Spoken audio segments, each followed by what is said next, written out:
জয় মা বগলামুখী দেবীর জয়। নমস্কার দর্শকবৃন্দ, আমি সোমনাথ চ্যাটার্জি আর আপনারা উপস্থিত হয়েছেন আপনাদের প্রিয় চ্যানেল তন্ত্রবিজ্ঞানে। বিশ্বাস করি মা বগলার আশীর্বাদ আপনারা সকলেই খুব ভালো আছেন এবং অবশ্যই আপনারা আপনাদের সাধ্য মতন অন্যদেরও ভালো রাখার চেষ্টা করেছেন। দেখুন, রেগুলার এই একই কথা শুনতে শুনতে আপনাদেরও মাথা খারাপ হয়ে গেছে, কিন্তু আমার কাজ হচ্ছে আপনাদেরকে মাথা খারাপ করা। কেন এই কথাটা বললাম? যে রেগুলার মনে রাখবেন, নিজেরও ভালো করবেন, অন্যেরও ভালো করবেন। তাই আমি এই কথাটাকে অল টাইম বলি। তো এটাকে নিয়ে একজন বিরূপ মন্তব্য করে আমাকে হোয়াটসঅ্যাপ করেছিলেন যে ডায়লগ চেঞ্জ করুন, ভাষাটা এরকম ছিল। তো ডায়লগ আমি চেঞ্জ করব না। আমি নিজেকে আপনাদের জন্য চেঞ্জ করতে পারবো না। আপনারা চেঞ্জ হবেন আমাকে দেখে বা আমার মতন লোকেদেরকে দেখে, যদি নিজের ভালো চান তো। যাই হোক, সিদ্ধি এবং সাধনা ও সিদ্ধি নিয়ে যে ভিডিওর সিরিজটা স্টার্ট হয়েছে, আজকে তার দ্বিতীয় ভাগ। এখন এই দ্বিতীয় ভাগে আমি সরাসরি প্রসঙ্গে চলে আসি। দেখুন, কালকে মন্ত্র আপনার জন্য কীরমভাবে উপযুক্ত হবে সেটা নিয়ে আলোচনা করে দিয়েছি, বিশদে করিনি। কিন্তু এখানে আমি কোনো কিছুই বিশদে করব না, কারণ এখানে আমি ধারণা দিতে বসেছি। আমি আপনাদেরকে এখানে তন্ত্র শেখাতে বসিনি। তন্ত্র এইভাবে ভিডিও দেখে শেখা যায় না। এর ফল নেগেটিভই হবে, কোনো দিন পজিটিভ হবে না, এটা মিলিয়ে নেবেন। তাই আমি আপনাদেরকে স্বচ্ছ ধারণা দিচ্ছি এখানে, ঠিক আছে? এখানে কোনো অবস্থাতেই আপনারা কেউ বলবেন না যে আপনি কেন তন্ত্র ভিডিওর মাধ্যমে শেখাচ্ছেন। আমি তন্ত্র শেখাচ্ছি না, আমি একটা ধারণা দিচ্ছি। তাহলে এই যে ছখানা চক্র বলে এসেছি গত ভিডিওতে, আমি সেটা বিশদে বলতাম। ওই একটা ছটা চক্র বোঝাতে 1 ঘন্টার ভিডিও হতো। আমি বোঝাবো না, আমি শুধু ধারণা দিচ্ছি যে ভুল ত্রুটির হাত থেকে বাঁচবেন কি করে। ঠকজোচ্চরের হাতে পড়বেন না, সঠিক জায়গায় যান, সেখান থেকে শিখে নিন। এবার আজকে আসি সাধনার প্রক্রিয়া, কিভাবে আপনি সাধনা করবেন। দেখুন, মত অনেক আছে, কিন্তু বহু প্রচলিত মত হচ্ছে দুটো। একটা বৈদিক মত, আর একটা হচ্ছে সাবর পন্থা, সাবর মন্ত্রের মাধ্যমে।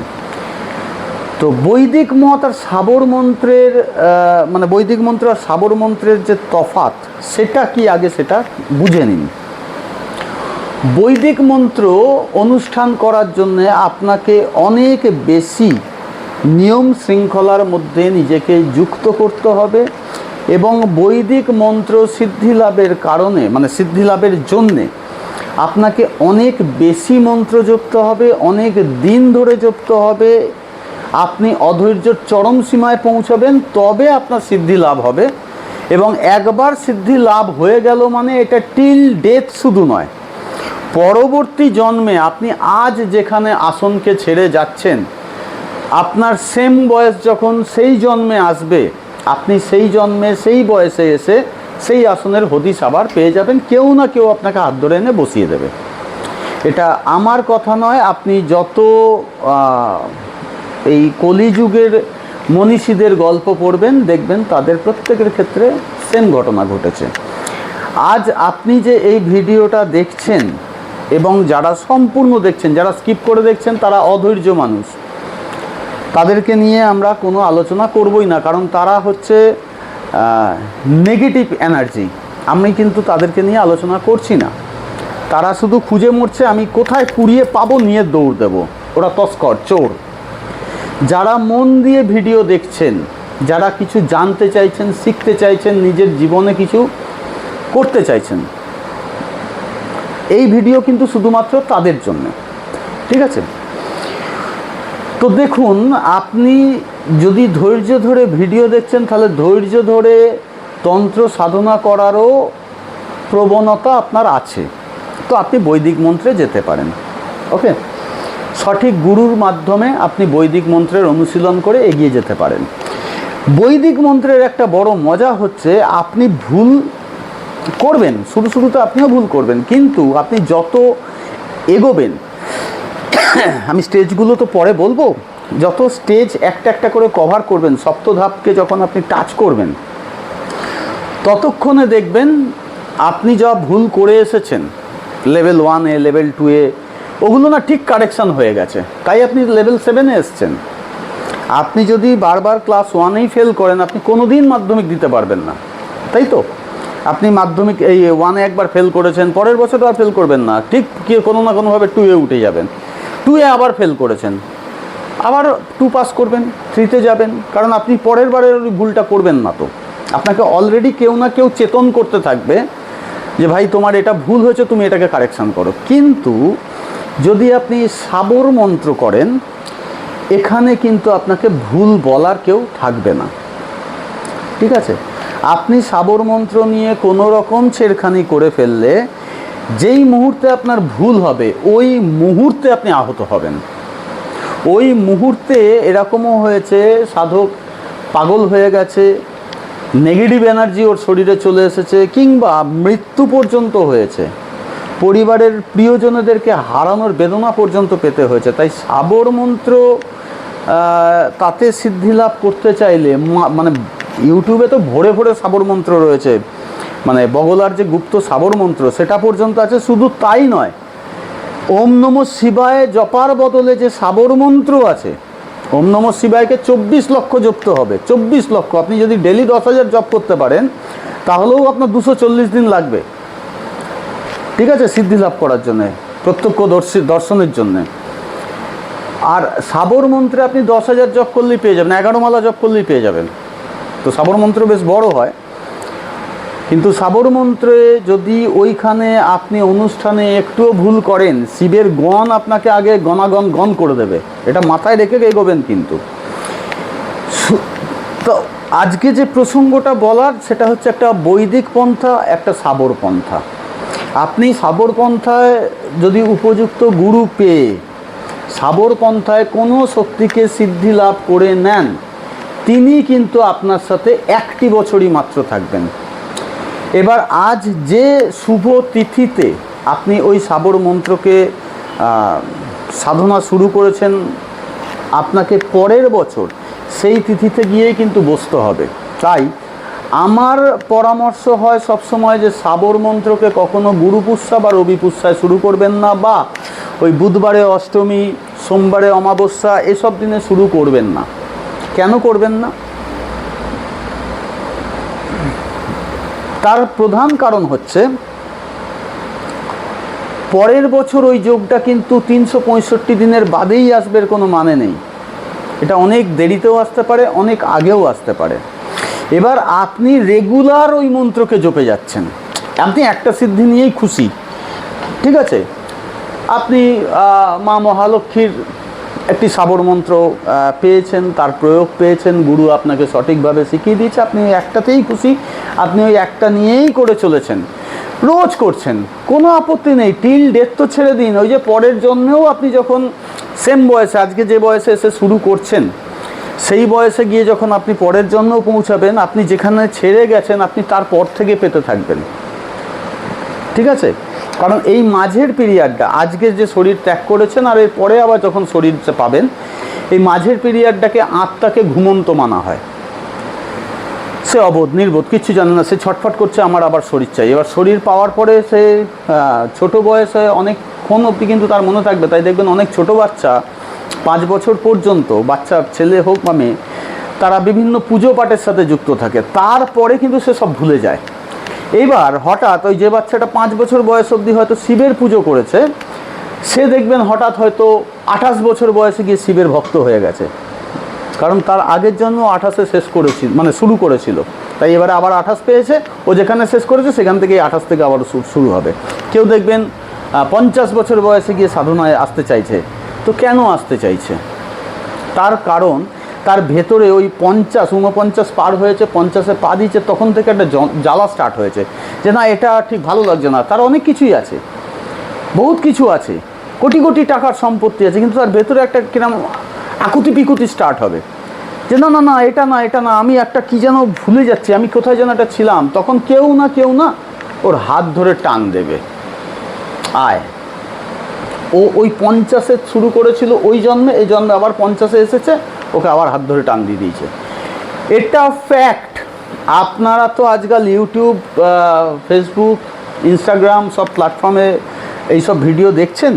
আপনারা দেখবেন এই যে আজকের কথাটা বললাম, এটার ভুরি ভুরি উদাহরণ আছে, ভুরি ভুরি। আপনি যে কোনো কাস্ট, যে কোনো দেশ বিদেশের লোককেও দেখবেন এই একই জায়গায় এসে দাঁড়িয়েছে, এটা ফ্যাক্ট। ঠিক আছে, তো সেই কারণে, এবং যদি আপনাদের মনে হয় তাহলে আপনারা যোগীরাজ শ্যামাচরণ লাহিড়ীর যে পাঠগুলো বার করেছিলেন যোগাচার্য অশোক চ্যাটার্জি মহাশয়, ওই বইগুলো জোগাড় করে পড়বেন, দেখবেন ওখানে যোগীরাজ নিজে লিখেছিল যে আমাকে বাবাজি মহারাজ টেনে নিয়ে গেছে ওই সময়ে। তারপরে পুরো বিস্তারিত ব্যাখ্যা ওখানে আছে। আমি এসব গল্প বলতে তো আসিনি, তাই বলছি না। আমি আপনাদেরকে আপনার রাস্তাটা কীরকম হবে, কীরমভাবে আপনি আপনার রাস্তা চিনবেন সেটার উদাহরণ দিচ্ছি, মানে পন্থা বলছি।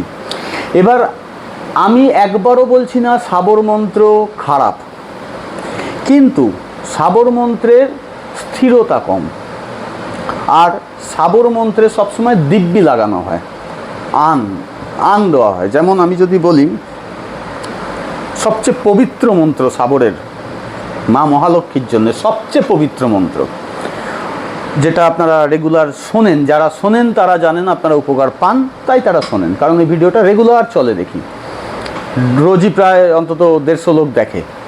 তো মন্ত্রটা কি? ওম সাগর সুতা नारायण की प्यारी चंद्र भ्राता की सौगंध, দিয়ে দিল সৌগন্ধ, দিব্যি হাজির হো। অর্থাৎ নারায়ণের প্রিয়া, চন্দ্রের বোন, মানে যার চন্দ্র ভাই, তিনি হাজির হন। কার দিব্যি? এই দুজনের দিব্যি। ওম সাগর সুতা, মানে সাগরের কন্যা, সমুদ্র মন্থনে বেরিয়েছিল লক্ষ্মী। ओम सागर सुता नारायण की प्यारी चंद्र भ्राता की सौगंध। এবার আপনি যদি বৈদিক মতে মা মহালক্ষ্মীর কমলাত্মিকার সবচেয়ে শ্রেষ্ঠ মন্ত্রকে দেখেন, সেখানে কোথাও কোনো আন নেই। কি আছে? ওম ঐম লিম শ্রীম ক্লিম হেসৌ জগৎ প্রসূত্তই নমঃ। তো এখানে কি দেওয়া হয়েছে? সমস্ত শক্তিকে ওখানে পুট করে দেওয়া হয়েছে। ঠিক আছে? ঐম কার বীজ? সরস্বতীর বীজ। লক্ষ্মী আপনি লক্ষ্মীকে তো পেয়েছেন, কিন্তু গুনতে জানেন না, তাই লক্ষ্মীর মন্ত্রে সরস্বতীকে আগে দেওয়া হয়েছে। ভাই আগে গুনতে শেখ। তোর হাতে এতগুলো টাকা দেওয়া হয়েছে, কয় টাকা এটা টোটালে বলতেই পারবি না, কারণ সরস্বতী নেই তোর মধ্যে। তাই ওম ঐম লিম, লিম কার বীজ মন্ত্র? দেবী বগলা। কিসের দেবী উনি? স্তম্ভন। কি স্তম্ভন? লক্ষ্মীকে স্তম্ভন করে দাও। টাকা এসছে, 2 হাত ভরে বেরিয়ে যাবে না, ওকে স্তম্ভন করো। তো এখানে কি হয়েছে?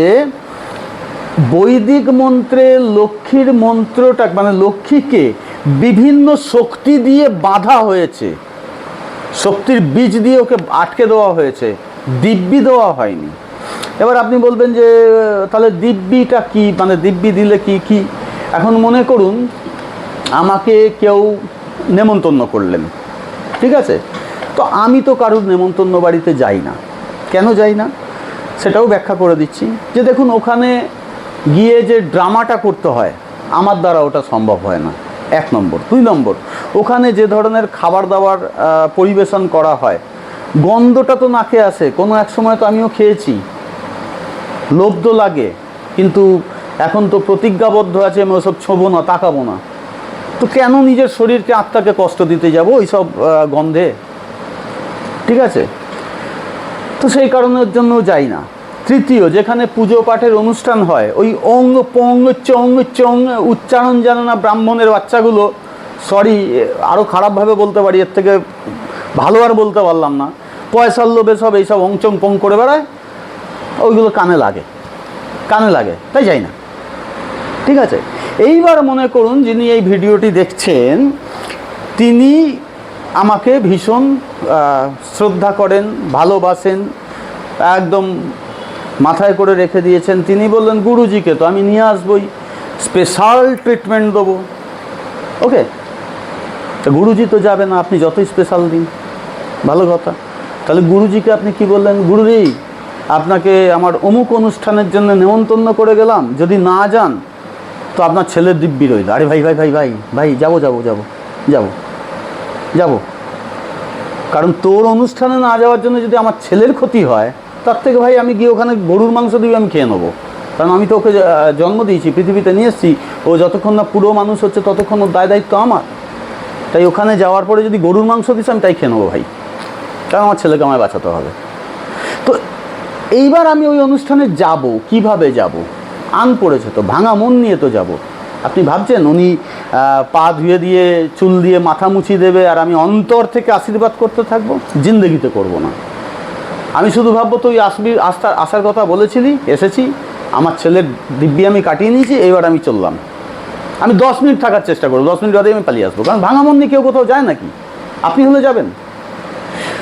তাহলে আপনি যখন একটা দেব বা দেবী বা একটা শক্তিকে দিব্যি দিয়ে ডাকছেন যে তোমাকে অমুকের দিব্যি, সে আপনার কাছে কীভাবে আসবে? সে তো খালি কাল খুঁজবে, তুই একটা ভুল কর আমি পালাবো, আমি পালাবো। কিন্তু যখন আপনি বৈদিক মন্ত্রে যোগবেন তখন কি হবে? তাকে তো বিভিন্ন শক্তি দিয়ে বাঁধা আছে, সে তো মানে কীরকম, ধরুন এবার আপনি আমাকে নেমন্তন্ন করলেন, ওকে, নেমন্তন্ন করে চলে গেলেন, ভালো কথা, আমি তো যাব না। আপনি গাড়ি পাঠিয়ে দিয়েছেন, শুধু গাড়ি পাঠিয়েছেন তাই নয়, আপনি আপনার অনুষ্ঠান ছেড়ে ওই গাড়ি করে নিজে এসেছেন, এসে জামা কাপড় আমার যেখানে যা আছে সেখানে আপনি সবই জানেন, আপনি সব জামা কাপড় অ্যারেঞ্জ করে আমাকে নিজে হাতে পরিয়েছেন, অনবরত কাঁদছেন, অনবরত দেওয়ালে মাথা ঠুকছেন যে যদি আপনি না যান এই অনুষ্ঠানটাই আমি করব না। তো আপনি তো আপনার সমস্ত শক্তি দিয়ে আমায় বাঁধছেন, আপনি তো কোনো দিব্যি দিচ্ছেন না, তাই না? আমি যেতে বাধ্য। এবং সারা রাস্তায় আপনি স্তুতি করতে করতে যাচ্ছেন যে সোমনাথ দা আজকে আমার বাড়িতে যাচ্ছে, কি ভালো লাগছে, সবাইকে ফোনে বলছেন, জানিস আমার সোমনাথ দা, আমার গুরুদেব, আমার অমুক আজকে আমার বাড়িতে আসছে, এই হচ্ছে ওই হচ্ছে, সবাইকে জানাতে। আমি তো মনে মনে ভাবছি বাবা, আমরা ভিভিআইপি হয়ে গেলাম রে ভাই। বাড়ির সামনে গিয়ে দেখি যে ব্যান্ড পার্টি আমার জন্য দাঁড়িয়ে আছে, যে আমি ঢুকবো ব্যান্ড পার্টি বাজবে। তো ভাবুন তো ওখান থেকে আসতে আমার ইচ্ছা করবে, তাই না? ভাবনাগুলোকে আগে সেই জায়গায় নিয়ে যান যে আমি যাকে আহ্বান করছি আমার জীবনে, যে শক্তিটাকে, তাকে আমি কতটা প্রায়োরিটি দিতে পারবো। মন তো বলছে যে সেই গল্পটাকে শুনি, আজকে উনি দেবী সুরসুন্দরীকে যদি মা হিসাবে ডাকতো, যতটুকু দিত ততটুকুতেই সন্তুষ্ট থাকতো, আজকে ওনার এই পরিণতি হতো? পরিণতি হতো কি? হতো না তো। অতিরিক্ত লোভ আজকে এই জায়গায় এসেছে। ওনার চিন্তা ভাবনাটা মানে প্রথম থেকেই, উনি যখন জীবনে শুরু করছে তখন থেকেই নেগেটিভ চিন্তা ভাবনার সাথে যুক্ত ছিল, তাই জন্য নেগেটিভভাবেই শক্তিটা এসছে এবং নেগেটিভই দিয়ে চলে গেছে। পজিটিভলি ভাবুন, পজিটিভলি ভাবুন, পজিটিভলি যত বেশি ভাববেন আপনার শক্তি তত আপনাকে চিনতে সহায়তা করবে। আপনি যখন জপে বসবেন, আমি বারবার অনেক ভিডিওতেই বলেছি যে আপনি আপনার জপ করতে বসার সময় ভূত দেখুন কি রাক্ষস দেখুন, ভগবান দেখুন কি শয়তান দেখুন, সবটাই আপনি, আপনার ভেতরকার আপনিই আপনাকে দেখতে পাচ্ছেন, সেই দেখে আপনিই ভয় পাচ্ছেন যে বাবা আমি এরকম করতাম। ছোটোবেলায় আপনি যদি কখনো কুকুর মেরেছেন, আজকের দিনে কাউকে কুকুর মারতে দেখলে আপনার কেমন লাগে? মনে হয় না ওকে গিয়ে দুটো চড় লাগাই? ছোটোবেলায় আপনি অত যে কুকুর মেরেছেন। ভাবুন, আপনারা প্রত্যেকে যারা এই ভিডিও দেখছেন, যারা তন্ত্রের রাস্তায় আসতে চাইছেন, কিছু শিখতে চাইছেন, সাধনা সিদ্ধি, অতিরিক্ত ক্ষমতা, ক্ষমতা কোন ক্ষমতা? নিজেকে চেনার, জানার, খুঁড়ে বার করার যে ক্ষমতা আপনারা পেতে চাইছেন, তাহলে আগে ভাবুন যে আপনারা কি কি অন্যায়, কি কি পাপ, কি কি নেগেটিভ আপনাদের সাথে করে রেখেছিলেন, কারণ ওর প্রতিফলন কিন্তু আপনার সামনে আসবেই আসবে, আসবেই আসবে। এইবার বক্তব্যটা হচ্ছে যে তাহলে আমরা কোন সাধনায় যাব? ভাই, আপনি সাবর মন্ত্রেও যেতে পারেন, আপনি বৈদিক মন্ত্রেও যেতে পারেন, আপনার তারা কতটা আছে তার উপরে ডিপেন্ড করে আপনি যাবেন।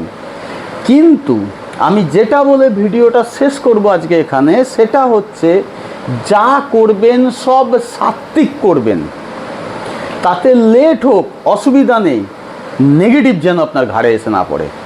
তামসিকভাবে কিন্তু করবেন না। যদি তামসিকভাবে করছেন তাহলে গৃহ ত্যাগ করবেন, কোনো বাড়ির এলাকার থেকে অনেক দূরে কোনো নিরিবিলি জায়গায় গিয়ে করবেন। এবং অবশ্যই করে তামসিক করতে গেলে গুরুর সাহায্য তো আপনার লাগবে, মানে একটা ঘর নয়, দুটো ঘর লাগবে, গুরুকে আপনার সাথে রাখতে হবে। কারণ তামসিক বিদ্যার একটা ঘটনাও আমি কোনো এক সময় বলবো এই সিরিজটা শেষ করে, কারণ এটা তো শিক্ষা দেওয়ার জন্যে, যে তামসিক সাধনা করতে গিয়ে কী বড় বিপদ ঘটেছিল, বড় বিপদ এক ভদ্রলোকের, ঠিক আছে। যদিও তার গুরুর কৃপা অসীম, তার গুরু আমারও প্রণম্য, যদিও তিনি আমার গুরু নন, কিন্তু তার গুরু আমারও প্রণম্য। আমার খুব ইচ্ছা আছে ওনার সাথে একবার দেখা করব যদি সুযোগ পাই। তো সেই গুরুর এত ক্ষমতা ছিল যে ওনাকে বাঁচিয়ে দিয়েছে, এবং উনি আজকের দিনে দাঁড়িয়ে পৃথিবীর বড় বড় ব্যবসায়ীদের মধ্যে গণ্য হন। আপনি আবার আমাদের ইন্ডিয়ানদের মধ্যে 1 থেকে 100 যারা আছে এরকম ভাববেন না। ওয়ার্ল্ডে যদি 1 থেকে 10,000 ভাবা হয়, উনি হয়তো 10,000-এ দাঁড়িয়ে আছে। আপনার মনে হয় এরকম লোক? আরে ওয়ার্ল্ডের 10,000 মানে বুঝতে পারছেন? আরে ওয়ার্ল্ডের ছেড়ে দিন না, ইন্ডিয়ায় 1 থেকে 10,000 যদি কাউন্ট করা হয়, আর আপনি যদি নিজেকে 10,000 নম্বর স্থানে পান, আপনার আরেকটু এগোতে ইচ্ছেই জাগবে। সেটা কথা বলছি না। আপনি যদি আজকে যেখানে দাঁড়িয়ে আছেন সেখান থেকে ভাবুন যে আপনি ইন্ডিয়ার 1 থেকে 10,000-এর মধ্যে ওই 10,000 নম্বর ব্যক্তিটি ধনী। ভাবতে পারছেন? আর কিছু চাই? আপনি টাকার জন্যই তো ছটফট করছেন। তো সেই কারণের জন্য বললাম যে দেখুন, তামসিক সাধনা করবেন না। আপনি বৈদিক মতে করুন বা সাবর মতে করুন, সাবর মন্ত্রে করুন বা বৈদিক মন্ত্রে করুন, তামসিকভাবে কোনো কিছুকেই করবেন না। দেবদেবীকে কখনোই রক্ত, মাংস, মদ এসব দেবেন না। এই পঞ্চমকার ছাড়া তন্ত্র সাধনা হয় না। সেটার কি বিস্তারিত ব্যাখ্যা এর পরের ভিডিওতে করব। কিন্তু এর পরবর্তী পার্টে যেটা করব সেটা হচ্ছে গুরু ছাড়া কোনো গতি নাই। কেন? পুরো বিস্তারিত এর পরের ভিডিওতে বলবো। আজ এখানেই শেষ করলাম। আজকের মতন আমাকে বিদায় দিন। নমস্কার।